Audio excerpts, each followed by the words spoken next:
The evening usually starts quietly. There is food on the stove, light coming from the kitchen window, and a room that should feel normal. But there is tension here, a tightness in your posture, matched only by the exhaustion in the eyes of the person you love. Then their phone lights up.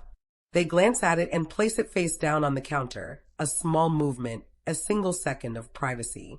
But your body does not process that as a small movement. It processes it as evidence.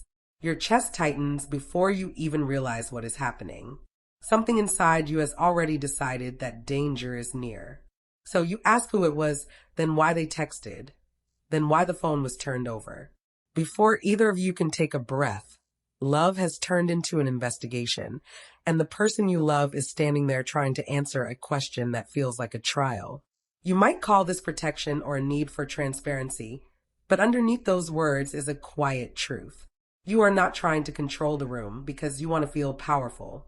You are trying to control it because not knowing feels entirely unsafe. That fear easily travels beyond a phone screen. It surfaces when they plan to go see their own family. Your family is treated like part of the relationship, but there starts feeling like interference. You might sound annoyed, asking why they always need to go over there. But the fear is whispering, what if they know parts of you I cannot manage? Their comfort somewhere else feels like a direct threat to your place. Then it bleeds into their friendships. You ask about a coworker or a new friend, piling on questions until the quiet becomes proof of hiding something.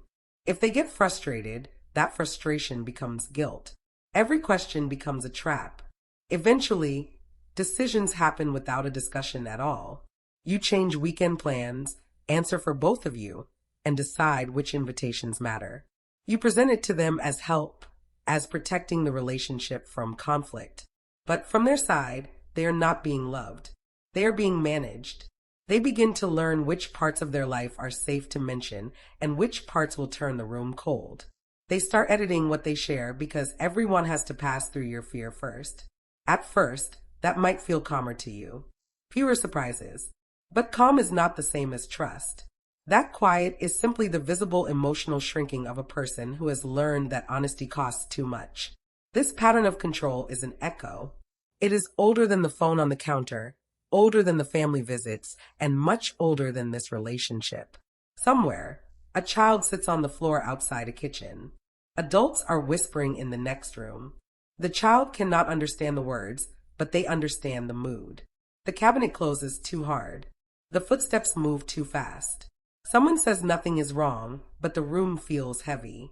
So the child learns to watch faces, tone, and doors. They learn that words are not always where the truth lives. They learn to scan the room, treating any uncertainty as immediate danger. If no one helps them feel safe, that lesson travels. By the teenage years, watching evolves into actively testing. A friend posts a picture with someone else. It feels like being replaced, so the teen checks the likes, reads the caption twice, and sends a pressure message to test if they still matter. A child watches. A teen tests. An adult controls. Not out of malice. Your nervous system is simply deploying the same childhood survival strategy long after the original danger has passed. Back in the present, the person you love is standing in the kitchen holding their keys. They are just going to see their family. But your mind automatically builds a case. Why now? Why them? Underneath the pattern is the real terrifying question. Why do you need anything outside of me? Demanding they surrender their phone, abandon their family, or give up friendships so you never feel insecure is not love speaking. That is fear trying to make love small enough to manage. Love cannot grow inside a locked room. The person you love should not have to disappear as a whole person, just so your fear can feel safe. Pain may perfectly explain where the echo came from, but fear does not make control safe, and past trauma does not remove your responsibility for the injury you are causing now. Change does not start with one perfect apology that fixes everything. It starts in the small space between the anxious urge and the controlling action.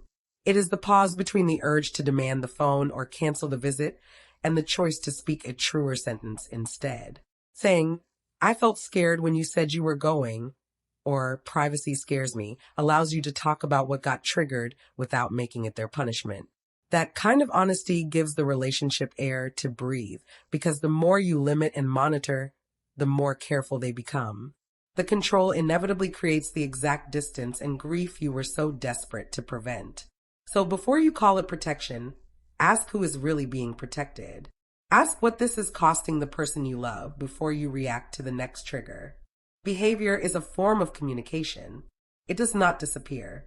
It evolves. Before you react, recognize the echo.